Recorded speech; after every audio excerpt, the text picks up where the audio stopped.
very good Tuesday evening. Welcome. This is Primetime News. We come to you live and direct from Studio R here in Colombo. Bringing you the news tonight, I am Julia Outscourt. Very good evening. Good evening, Joel, and a very good evening to all of our viewers. We have the latest developments from the local and international arena lined up for you. But first, let's take a look at your headlines for tonight.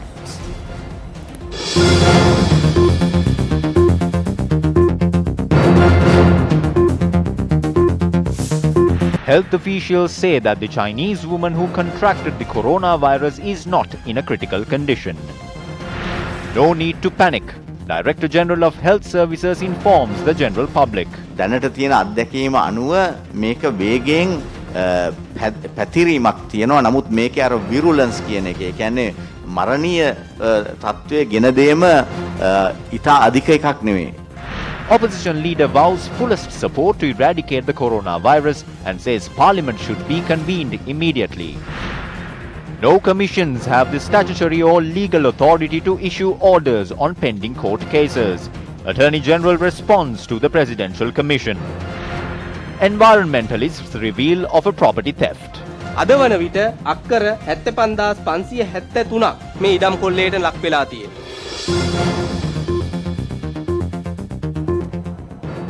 The Chinese woman diagnosed with coronavirus in Sri Lanka is continuing to receive treatment at the National Institute of Infectious Diseases in Angoda. The Health Ministry said that the condition of the patient is not critical. The Chinese woman, aged 43, had been admitted to the IDH hospital after developing high fever last Saturday. A blood test carried out on the patient showed that she had contracted coronavirus. Condition of the patient that you have taken in and treated at IDH. I inquired about this patient. The patient is not critical right now. It's a kind of a moderate illness. She is on the positive side. Yeah, we would say she is on positive side. She is in safe hands. She is given all the treatment and she is given secondary antibiotic cover, everything. I inquired from the director of the hospital today morning. She is generally okay. The SARS virus, which belongs to the category of coronavirus, affected 26 countries in 2003 while claiming around 700 lives. Professor Malik Piris, attached to the microbiology department of the Hong Kong University, who introduced a treatment for the virus, said that the coronavirus is less severe when compared to the SARS virus. Even though there is no specific antiviral drug, there's a lot of things that can be done to help the symptoms of the patient and to provide care for the respiratory complications that arise from this virus. There are investigations going on to try to identify specific drugs that will work against this virus, but this is not going to happen in a short period of time because developing a new drug takes many, many months or years at best. We know that the SARS virus, which is also a coronavirus, was much more stable and remained infectious for a much longer period of time in lower temperature, low humidity environment. It certainly appears to be much less severe than SARS, but probably more severe than, say, the H1N1 pandemic influenza virus. The professor also expressed his views on steps which need to be taken in order to curb the spread of the virus. Wearing of masks may help if it is done properly, but equally is not productive to be panicking and thousands of people unnecessarily wearing masks unless you know how to wear it and remove it properly and dispose of it properly. You might actually cause more problems than you solve. Basic hygiene precautions can be very helpful in minimizing transmission. That at the moment, there is only one diagnosed case in Sri Lanka, so people should not panic about this, but certainly be alert and vigilant about this infection. Meanwhile, it has been made compulsory for all passengers arriving in the island to complete the information form provided to them on arrival. Director General of Health Services, Dr. Anil Singha, said the itinerary of the visitors, including their travel schedule, time frame and intended destinations of travel as well as lodging, would be recorded. වූහාන් ප්‍රාන්තයේ සිට එන සියලුම ශිෂ්‍යයන් දියතලාව All Sri Lankan students who arrived in the country from the Chinese province of Wuhan will be moved to separate rooms in the Diathalava camp. We cannot provide accommodation at hospitals or hotels for all of them. We do not have the ability to build a hospital in 6 days. Any person travelling from China to Sri Lanka must apply for visa via the online portal. We have instructed the Immigration and Emigration Department in this regard. ආගමන විගමන පාලකතුමාට අපි ලබා දීලා තියෙනවා. අපට තීරණය කරන්න පුළුවන් කොයි ප්‍රාන්තයෙන් එන කෙනාටද වීසා දෙන්නේ නැත්තේ. පලාලි දැන් අපේ ඒ ප්‍රදේශයේ තියෙන ගුවන්තොටුපළ At the Palali airport, passengers are tested by medical staff individually due to the low volume of passengers arriving at the airport. We already have a very strict process in place for those who arrive in the island on board ships. Instructions have been given to ensure all those on board will not leave the ship until a team of medical specialists enter the ship. The Ministry of Health added 11 more hospitals to facilitate observation and treatment of suspected cases of the coronavirus. In addition to the Infectious Diseases Hospital, the Colombo North Hospital, Negombo Hospital, Gampaha Hospital, Kandy General Hospital, Karapitia Teaching Hospital, Anuradhapura Teaching Hospital, Jaffna Teaching Hospital, Kurunagala Teaching Hospital, Ratnapura Provincial Hospital, Batikalo Teaching Hospital and the Badula Provincial Hospital have been prepared to facilitate observation and treatment of suspected cases of the coronavirus. Any suspected case of the virus can visit the closest hospital and they will be treated in isolation. Though this virus is rapidly spreading, however, the virulence is not that high, which is somewhat a relief. We have provided all medical teams with personal protective equipment. A part of this was received from the World Health Organization while the remaining were purchased externally. We have issued a gazette in this regard to all medical health inspectors. චක්‍රලේඛයක් නිකුත් කරලා තියෙනවා මේ corona වෛරසය සම්බන්ධයෙන්. එතකොට පාසල් ක්‍රීඩා උත්සව පැවැත්වෙන කාලයක යම්කිසි ක්‍රමවේදයක් තිබෙනවද මේ පාසල් වහන්න හරි එහෙම නැත්නම් මොකක් හරි වැඩපිළිවෙලක් ඉදිරියට ක්‍රියාත්මක වෙනවද? ඒ සම්බන්ධයෙන් දීර්ඝ සාකච්ඡාවකින් පස්සේ රජයක් විදිහට අපි තීන්දුව ගන්නවා. Visitors were temporarily restricted from entering the Bandaranaike International Airport from 6 a.m. as a preventive measure against the spread of coronavirus. Passengers arriving from China are being allowed to enter the country only through a special terminal. More than 150 Sri Lankan students in China returned to the country last night and this morning. 21 Sri Lankan students returned from Tianjin at around 7:30 p.m., while the other students had arrived this morning on 3 chartered Sri Lankan airline flights. The students have been based in the Chinese cities of Beijing, Guangzhou and Shanghai. University විතරක් නෙවෙයි ගොඩක් university වල ළමයි එකේ ආවද ප්‍රශ්න තියෙන අය ඉන්නේ වූහන් වල ඇත්තටම වූහන් වල තමයි මේ අර සිටි එක අයිසොලේට් කරලා තියෙන්නේ මේ ඒකින්ද මේ තියෙන ඒගොල්ලන්ට කැම බීමේ අඩු ගතියක් තියෙනවා අනිත් තැන් වල නම් එහෙම ප්‍රශ්නයක් නැහැ ජනාධිපතිතුමාට විශේෂ ප්‍රශංසාවක් හිමිලා තියෙනවා. The President has been commended immensely as the current government managed to repatriate the students at the earliest only next to US. Arrangements have been made to bring down 860 students with a 50% discount on airfares. At the same time, students based in cities which have been barred entry for outsiders have been removed from those areas. As of now, we know 33 Sri Lankan students and their family members are currently staying in Wuhan. They all are safe. With regard to bringing the Sri Lankans who are staying in Wuhan, we are in discussion with the Chinese government. Our application is being considered by the Chinese government. We are expecting a response soon. As soon as we receive the response, we are ready to evacuate the 33 Sri Lankans staying in Wuhan. I am currently at the Central China Normal University in Wuhan. The Wuhan region has been on lockdown for 5 days since the spread of the virus. All Sri Lankans living in Wuhan have been in contact with each other since then. We informed the Sri Lankan embassy in China regarding our requirements of food and water. They promised us that they would fulfill our needs at the earliest. However, we have not received them yet. Following the first confirmed case of coronavirus in Sri Lanka, a shortage of face masks has arisen in the country, especially in urban areas. It is widely reported that a face mask is currently being sold at a price between 500 to 1,000 rupees in Colombo and other key cities. Many pharmacies have run out of stock and state-owned Osusala has limited the output of face masks as well. The National Medicine Regulatory Authority said steps were taken to import stocks immediately, adding local producers were instructed to increase production as well. මුකාරණ ගණ්ඩ නෑ ඉඳගෙන දැන් ඉඳගෙන මේකවත් බොහොම අමාරුවෙන් අපි ගත්තේ ඉඳගෙන. පස් මේ දවස්වල නැහැ ගන්න. ඒකින්ද අපි ගත්තෙත් නෑ කොහොමද දැන් මාකට් එකේ නැහැ. අද දවසේ අපි We held discussions with 3 face mask manufacturing companies today. We requested them to increase production as much as possible. However, raw materials to manufacture the face masks are also imported from China, which might be an issue. ඒ ලබා ගැනීමත් බොහෝ දුරට චීනයෙන් කරන්නේ. සමහර දේවල් දැන් චීනෙන්ම මුකවාඩන් ගේන්න සමහරව අහනවා ඊට වැඩි භයානක තත්ත්වයක්. There is some sort of a mafia taking place with regard to certain medical equipment in the market. At present, face masks are not available anywhere. The general public has not been advised to wear face masks, and therefore no one needs to worry about this situation.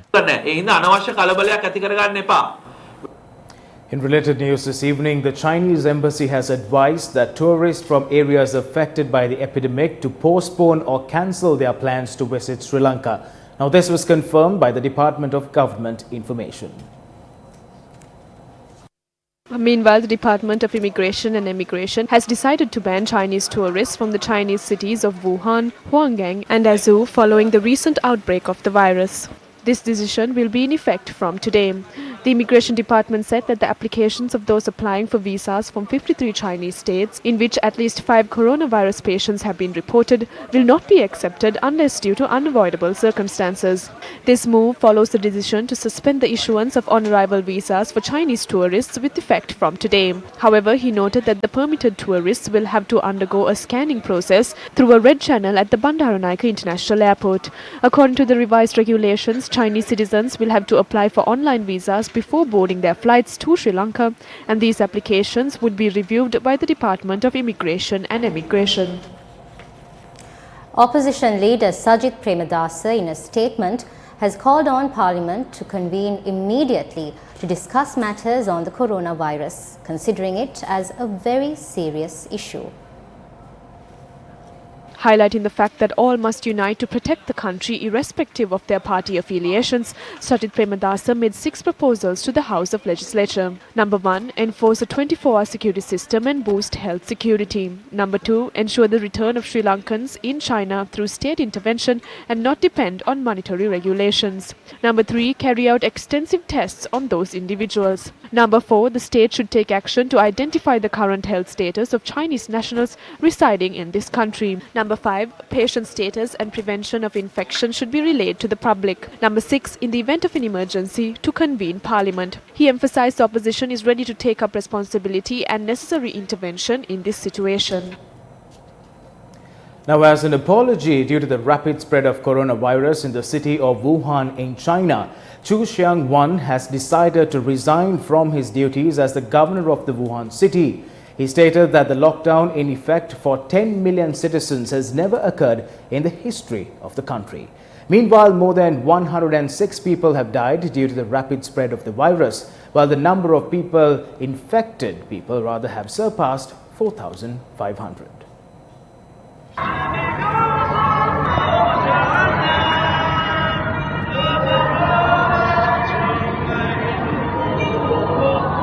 Last night, residents of Wuhan City were seen singing songs, and they stated that they would not abandon the city regardless of the virus.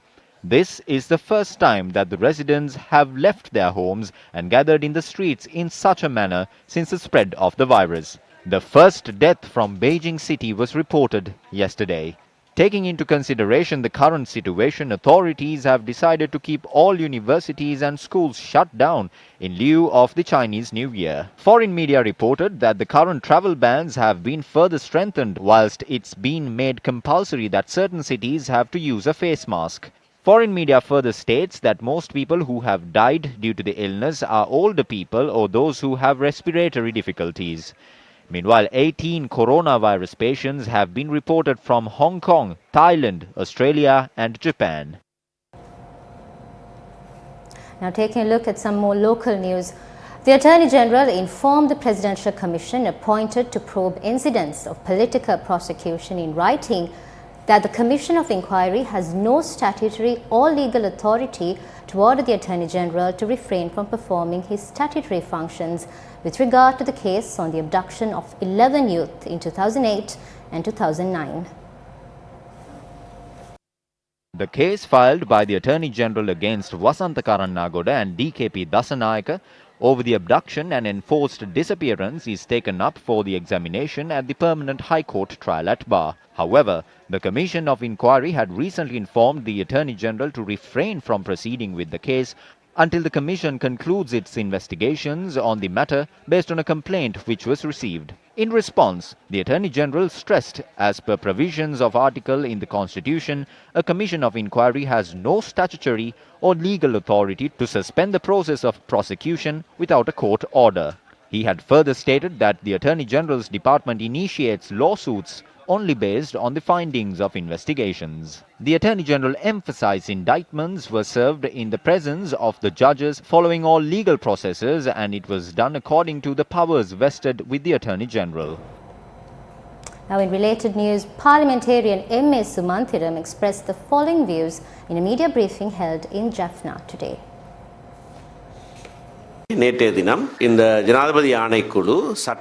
Presidential Commission issued a statement yesterday regarding the Attorney General. A letter had been directed to the Attorney General requesting to free Wasantha Karannagoda and former spokesperson for the Navy, Dasanayaka, from this case. This is a very serious political intervention. The Attorney General's department is an independent institute. There has been an attempt to prevent a case which was submitted by the Attorney General by the Presidential Commission. The government is only digging up this case of the abduction of 11th youth to display it to the UN and to other international entities. The Attorney General interfered with that. Although none of the facts were taken into account, we were waiting till even one was taken into account. The present government has taken critical measures to halt this case. It is illegal to utilize commissions and to do such things. We will go to court against this.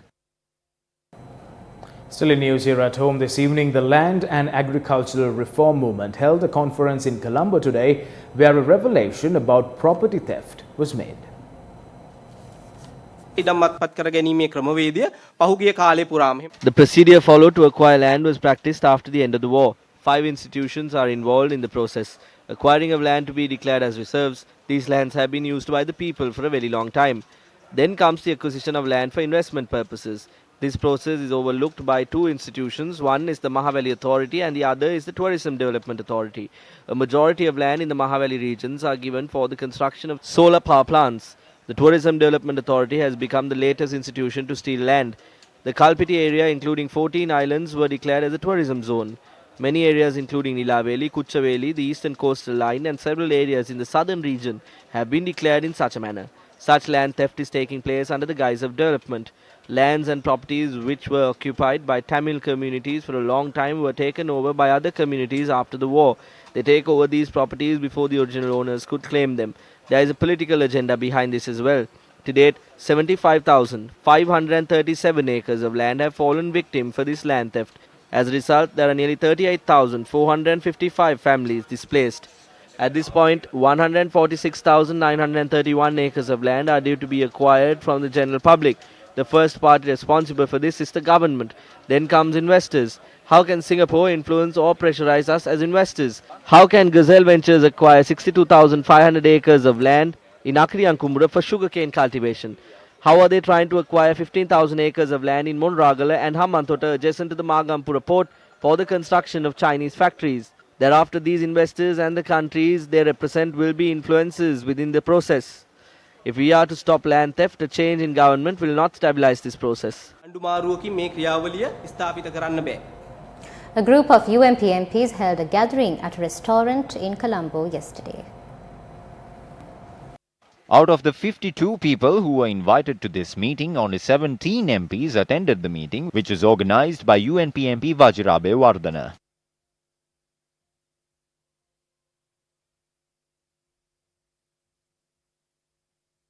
No views were expressed to the media.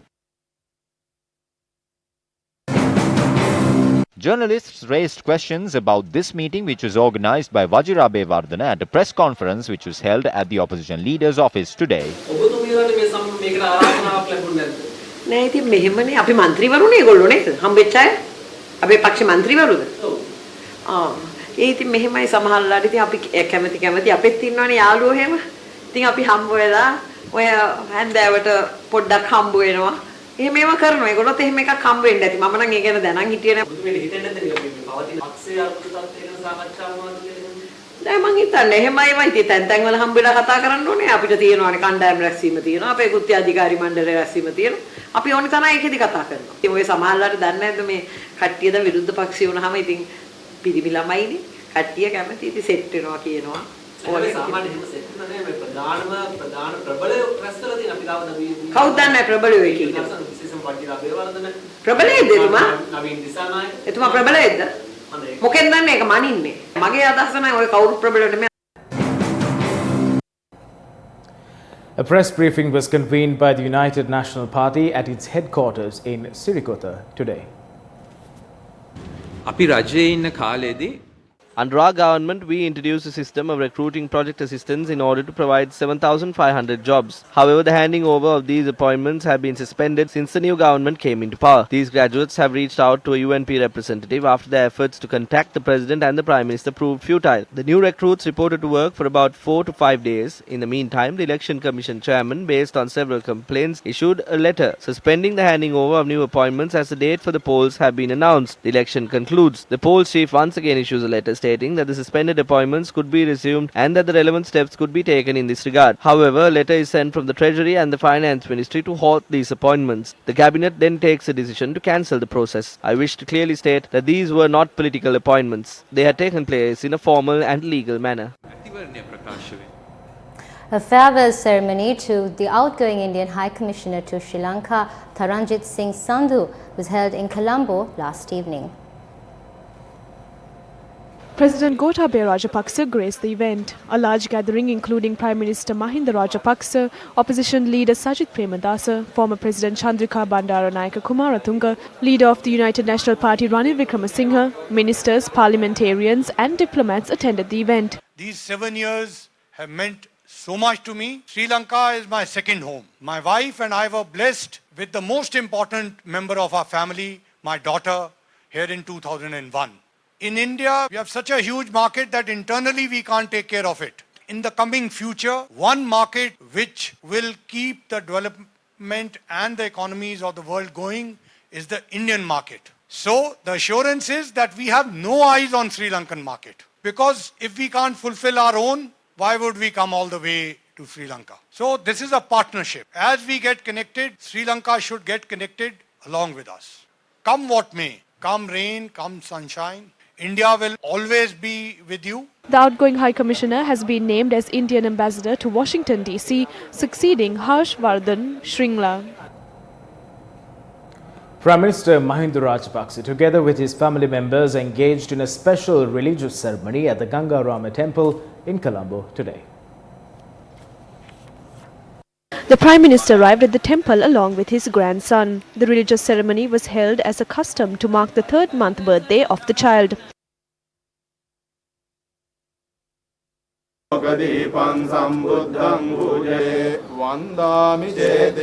Mahasangha bestowed his blessings upon the Prime Minister's grandson.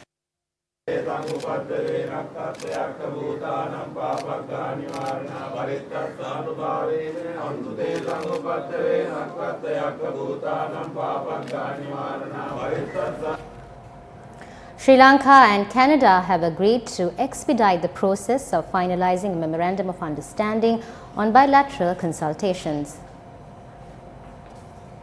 The Director General for South Asia of Global Affairs Canada and Foreign Secretary Ravinatha Arya Singh have agreed to work towards the early finalization of the MOU during a meeting yesterday. Issuing a statement, the Foreign Ministry said that the agreement will provide a mechanism for a structured dialogue on the bilateral partnership and will facilitate regular consultations between the two countries. During the meeting, Foreign Secretary Arya Singh had emphasized the importance of improving economic cooperation between Canada and Sri Lanka with regard to trade and investment. Agriculture and vocational training and skills development were also identified as possible areas for further cooperation. Discussions also focused on reconciliation, the possible contribution of the Sri Lankan expatriate community in Canada for development initiatives, and initiatives relating to the Foreign Relations Ministry's Economic Diplomacy Program. Canadian High Commissioner David McKinnon and Deputy High Commissioner Marie Jose Ream and several officials of the Foreign Ministry were present during the meeting. Additional Secretary to the President for Foreign Relations, Admiral Dr. Jayannath Columbage, says that the number one pillar of our foreign policy is neutrality and that we don't want to be labelled or get caught in this power game.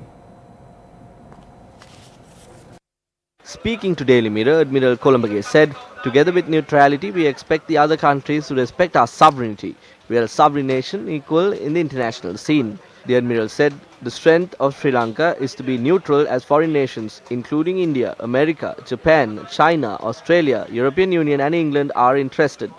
When questioned about dimensions of Sri Lanka's relations with India and China, Admiral Columbage said, "As far as the security is concerned, our priority is India. For economic aspects, we are open. The President has invited the European Union, Australia, Singapore and everyone to come and invest. The President asked them not to miss this opportunity. If you miss it, someone will fill the vacuum. That someone is invariably China." We commend Dr. Columbage on his position on Sri Lanka's neutrality. "We are an independent nation and our strategic geopolitical position gives us the option of maintaining that neutrality as opposed to being toyed by nations with their own interests at heart. As far as our security is concerned, it is not dependent on any other nation but rather on our own interests. A nation cannot be neutral if a nation is dependent, and so our hope is that Sri Lanka will strengthen herself as a united nation and stand firm against any incursion into our sovereignty that may come hidden as gifts and grants." Let's now take a look at some news from the stock exchange.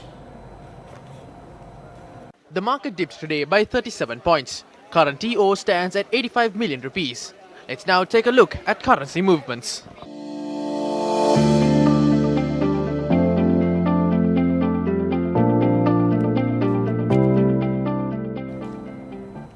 In more news this evening, a silent protest was staged in front of the Water Supply Board office in Habaradua, Galle. Now, people assembled in front of the office and urged not to influence officials when executing their duties. An attempt to politically influence a regional manager in the Water Supply Board has been the basis for this protest.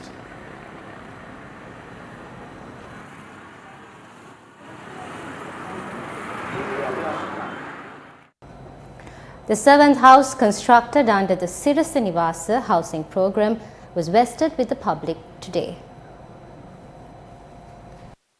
The event was held under the auspices of His Eminence Cardinal Malcolm Ranjit, the Archbishop of Colombo. The event organised by Sirius FM saw a house being presented to D.D. Amila Nishantha, the father of a victim of the April 21st attacks. The house was being constructed in the Akkarapaha, Kandasirundugama in Negombo. Senior officials of the Capital Maharaja Organisation Limited, including Group Director of Electronic Media Business Nidra Veerasinghe and Channel Head of Sirius FM Sajith Ratnayaka, were present at the event. The labour for the construction of the house was provided by soldiers of the Sri Lanka Army.